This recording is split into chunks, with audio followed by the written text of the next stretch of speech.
You'll understand what I mean. This is from a woman by the name of Martha Griffiths, who was a congresswoman during the passage of the Civil Rights Act, and she argued for Title VII, which included sex in the Civil Rights Act, and she's going to tell you why she included sex in the Civil Rights Act, and I'm going to let her do her talking for herself.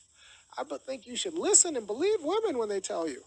Important changes that have taken place in respect to the status of women since you've been in Congress. Well, I think perhaps most important was the one that added sex to the bill of 1964. This bill was drafted really to help Negroes. Now, it wasn't clear. It would have meant that Negro women would have been given rights that were not available to white women. Therefore, we added sex. It is my belief that the drafters had assumed that no women would get any rights.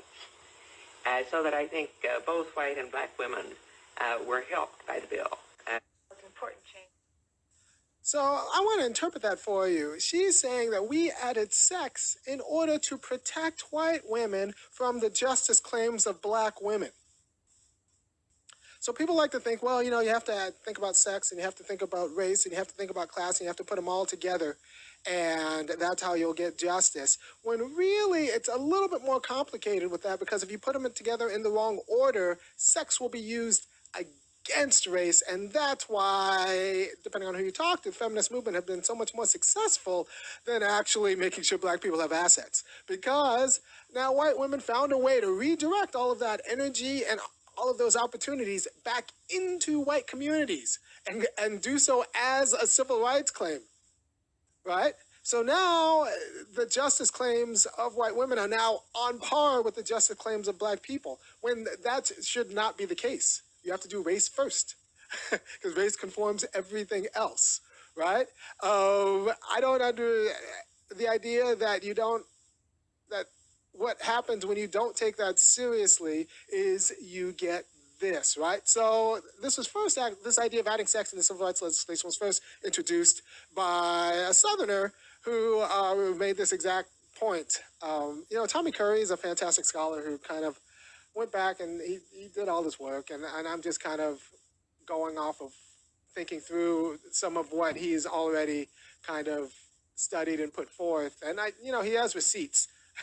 So a guy by the name of Andrews of Alabama wanted to kill the Civil Rights Amendment by saying that it would disadvantage white women relative to black women.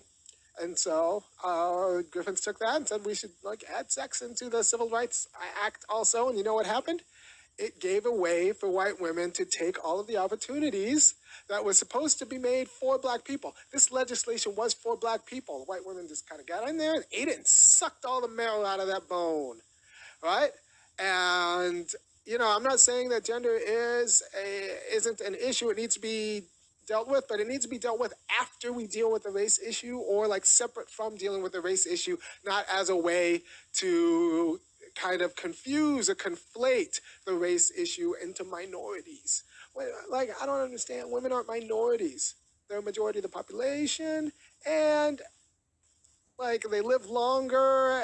They're the biggest voting they're a plurality of the voting demographic. If you break demographics by gender and then race, white women, they do. There are a lot of things, and there are gender justice issues, but they're not minorities in a meaningful way. There's something else that we need to deal with after we deal with the way we just keep assets from black people.